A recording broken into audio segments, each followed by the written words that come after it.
오늘은 지난 시간에 이어서 믿음과 받으심 두 번째 또 말씀을 나누도록 하겠습니다. 세상에서 방황할 때 여러분 이 복음성가 좋아하십니까? 세상에서 방황할 때 나 주님을 몰랐네. 내 맘대로 고집하며 온갖 죄를 저질렀네. 예수여 이 죄인도 용서받을 수 있나요? 벌레만도 못한 내가 용서받을 수 있나요? 여러분 한 번도 방황을 안 해보고 처음부터 지금까지 늘 한결같이 쭉 신앙생활을 해오신 분 있습니까? 아마 그런 분들은 많지 않을 거예요. 다 한두 번 방황해 본 경험이 있을 것입니다. 그래서 이 복음성가가 사랑을 받는 이유입니다. 가끔씩 드는 생각이 이 가사처럼, 이 복음성가의 가사처럼 하나님이 정말 나 같은 죄인을 받아주실까? 벌레만도 못한 내가 정말 용서받을 수 있을까? 하는 그러한 의문일 것입니다. 나는 하나님께 돌아가기에 너무 큰 죄인이야. 내가 정말 큰 죄인이라는 생각이 드는 순간 감히 하나님 앞에 다시 나갈 염치가 없어집니다. 벼룩도 낯짝이 있지. 이런 내가 이렇게 큰 죄인인 내가 어떻게 다시 하나님 앞에 나갈 수 있을까? 그런 생각이 들면 교회 가기도 싫어지고 기도하기도 싫어지고 영적으로 무기력해집니다. 여러분 만약 이런 생각이 들 때 우리에게 말씀이 없었다면 우리는 얼마나 좌절하고 절망적인 상태가 되어서 하나님과 멀어질까요? 그래서 여러분 우리는 항상 말씀이 우리 안에 살아있지 않으면 우리는 쉽게 넘어질 수밖에 없는 것입니다. 항상 우리는 우리 속에 말씀이 살아있게 해야 돼요. 그래야 위기 때 힘을 얻을 수 있고 다시 예수님을 붙잡을 수 있게 되는 것입니다. 이사야 55장 7절과 이사야 44장 22절 함께 읽겠습니다. 시작. 악인은 그 길을 불의한 자는 그 생각을 버리고 여호와께로 돌아오라. 그러면 그가 긍휼히 여기시리라. 우리 하나님께로 나오라. 그가 널리 용서하시리라. 내가 내 허물을 빽빽한 구름에 사라진 같이 내 죄를 안개에 사라진 같이 도말하였으니 너는 내게로 돌아오라. 내가 너를 구속하였음이니라. 이 두 성경절의 공통점은 과연 무엇일까요? 공통점이 있죠? 돌아오라, 용서하시리라. 그죠? 돌아오라, 돌아오면 용서하시리라. 내가 죄인이라는 생각이 들 때 나는 너무 큰 죄인이고 더러운 죄인이라는 생각이 들 때 가장 먼저 해야 할 일은 과연 무엇일까요? 어떻게 해야 될까요? 하나님께로 돌아가기로 결심해야 합니다. 근데 여러분들 경험하셨겠지만 정말 내가 큰 죄인이라는 생각이 들 때 하나님께로 돌아가기로 결심하는 게 쉽습니까? 네, 쉽지 않아요. 왜 쉽지 않을까요? 내가 정말 큰 죄를 지었어요. 근데 왜 하나님께 나가는 일이 쉽지 않을까요? 왜냐하면 사람에게 염치라는 것이 있어서 그런 것 같아요. 우리가 이 염치라는 말을 자주 사용하는데 과연 염치라는 말의 뜻이 무엇일까요? 염치는 체면을 생각하거나 부끄러움을 아는 마음을 염치라고 합니다. 사람은 이 염치가 좀 있어야 합니까? 염치가 있어야 되죠. 근데 여러분, 이 염치도 아무 때나 누구한테나 염치가 필요한 것은 아닙니다. 조금 체면을 차려야 될 사람, 예의를 갖춰야 할 사람, 혹은 좀 어려운 사람 앞에서는 염치를 우리가 차려야 돼요. 그죠? 염치가 있어야 됩니다. 근데 여러분, 너무 가까운 사이, 아주 가까운 사이에서 체면을 차리거나 부끄러움을 타면 오히려 그 관계가 더 서먹서먹해질 수도 있다는 거예요. 그런 관계에서는 굳이 염치를 굳이 차리거나 그런 사람 앞에서 부끄러움을 타면은 관계가 오히려 더 이상해질 수도 있어요. 여러분의 자녀가 여러분 앞에서 항상 하루 종일 그 정장 차림으로 항상 있고 부모님께 예의를 갖춰야 된다고 하면서 집에 왔는데 계속 정장을 벗지 않아요. 그리고 여러분 앞에 공손하게 항상 어른 앞이니까 무릎을 꿇고 앉아 있어요. 그리고 항상 여러분의 눈치를 살펴요. 그리고 너무나 조심스럽게 행동한다면 여러분 좋을 것 같습니까? 우리 아들이 그래도 예의가 바르네 하고 좋아할 것 같습니까? 어때요? 그렇지 않죠?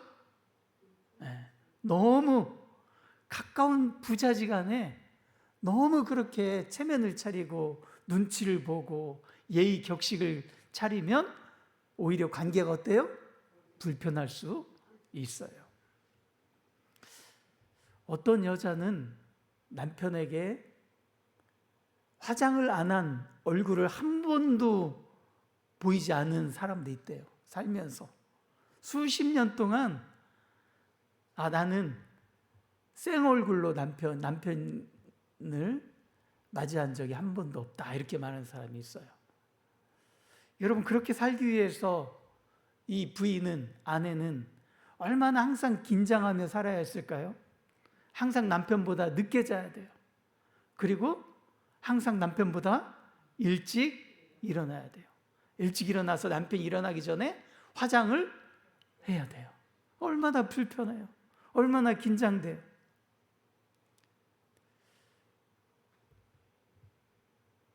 여러분의 부인이, 아내가 혹시 그렇게 살기를 바라는 남편이 있습니까?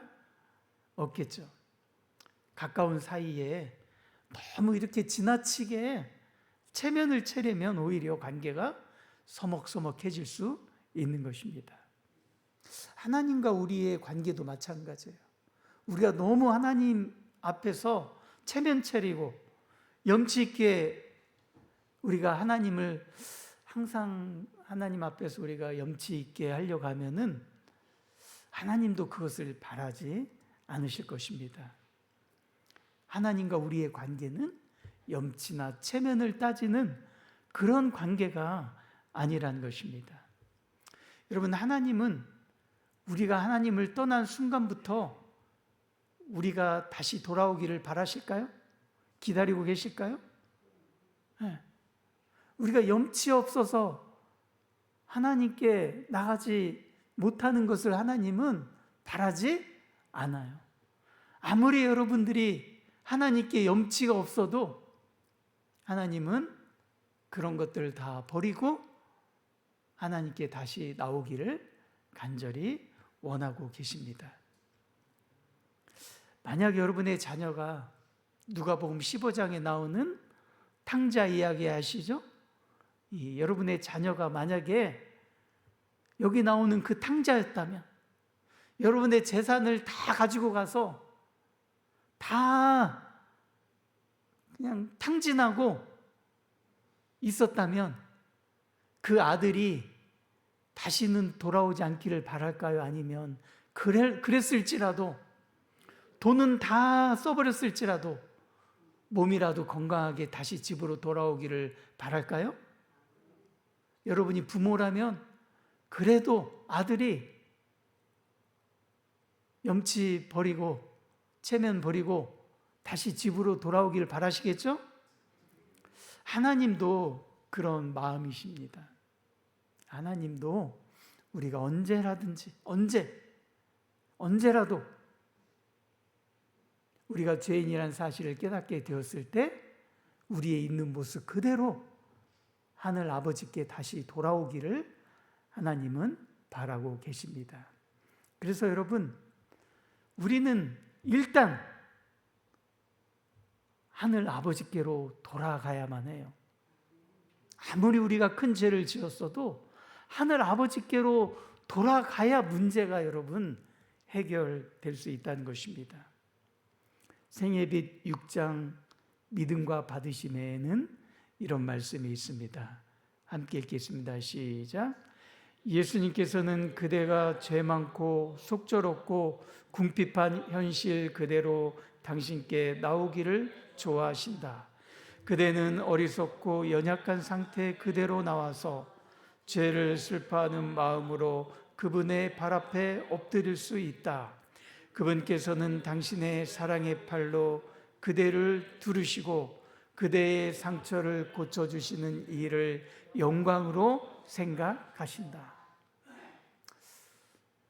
우리 하늘 아버지는 우리가 정말로 죄 많고 속절없고 궁핍한 현실 그대로 우리 있는 모습 그대로 하늘 아버지께 나오기를 기뻐하신다는 거예요. 그럴 때 누가 영광으로 생각해야 돼요? 우리가 영광으로 생각해야 되지 않아요? 그렇죠? 우리가 하나님 앞으로 나갈 때 하나님께서 우리를 받아주신다면 얼마나 큰 영광이에요. 근데 여기 보니까 누가 영광으로 생각한다겠어요? 우리가? 아니에요. 하나님이 영광으로 생각한대요. 하나님이 우리를 받아주시고 우리의 상처를 고쳐주시는 일을 영광으로 생각하신다고 말씀하고 계십니다. 그러니까 여러분 주저하지 마시고 우리가 돌아가기만 하면 우리 주님께서 언제든지 우리를 받아주시고 우리를 기쁜 마음으로 고쳐주실 거예요. 그리고 그분은 그것을 영광으로 생각하신다는 것입니다. 성경에 보면은 하나님을 떠났다가 다시 돌아온 사람들의 이야기가 많이 기록되어 있습니다. 오늘은 그 중에 몇 사람 이야기를 하려고 합니다. 먼저 다윗입니다. 하나님 앞에서 큰 죄를 지었다가 회개하고 다시 돌아온 사람을 성경에서 찾으려고 한다면 가장 먼저 떠오르는 사람이 누구예요? 바로 이 다윗입니다. 다윗이 범한 죄는 도덕적인 죄입니다.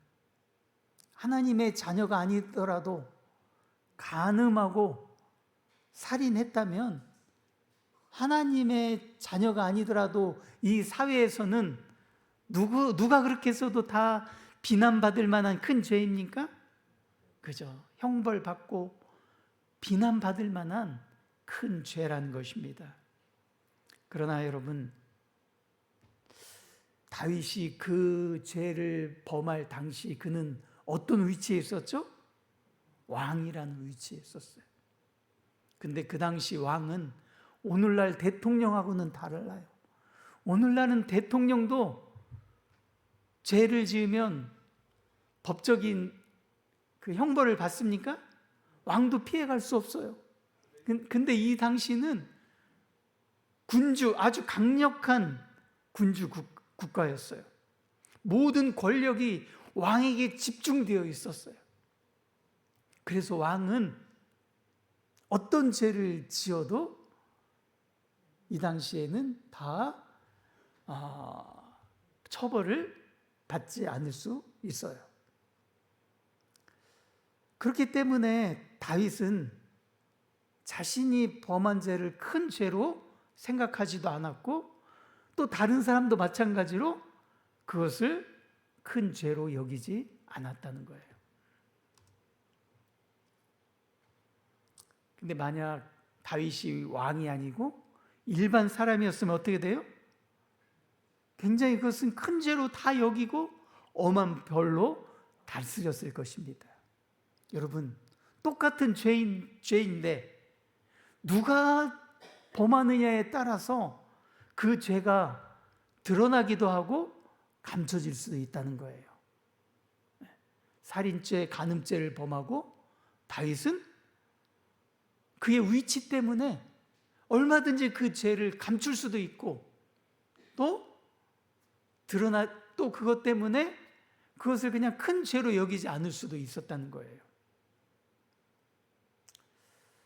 그래서 여러분, 똑같은 죄라 할지라도 누가 범하느냐에 따라서 그 죄가 드러나지 않을 수도 있다는 거예요. 똑같은 죄도. 어쩌면 저 같은 경우는 목사라는 이유 때문에 어떤 죄를 지었을 때 저의 어떤 그 직책 때문에 죄가 드러나지 않는 경우가 있어요. 또 장로라는 위치 때문에 드러나지 않는 죄도 있어요. 또 어른이기 때문에, 이것이 어린아이가 지었으면 드러날 만한 죄인데 성인이고 어른이기 때문에 드러나지 않고 감춰지는 죄도 있을까요? 있어요. 혹은 또 부자이기 때문에 드러나지 않는 죄도 있을 것입니다. 그런가 하면 여러분, 우리가 쉽게 드러나지 않는 죄도 있어요. 굉장히 큰 죄인데 그게 드러나지도 않고 그게 진짜 이 죄일까? 쉽게 판단하기 쉽지 않은 죄도 있어요. 큰 죄인데. 바로 욕심 같은 거예요. 욕심. 욕심은 이게 정말 이게 죄인지 아닌지 쉽게 판단할 수가 없어요. 세상을 사랑하는 마음도 마찬가지예요, 여러분. 굉장히 큰 죄인인데 이게 진짜 죄일까 판단하기가 쉽지 않고 드러나기가 쉽지 않아요.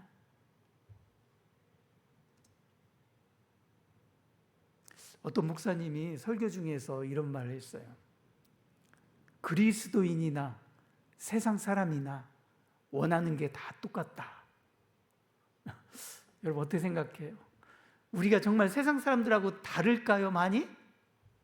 우리가 추구하는 게 다르지 않아요.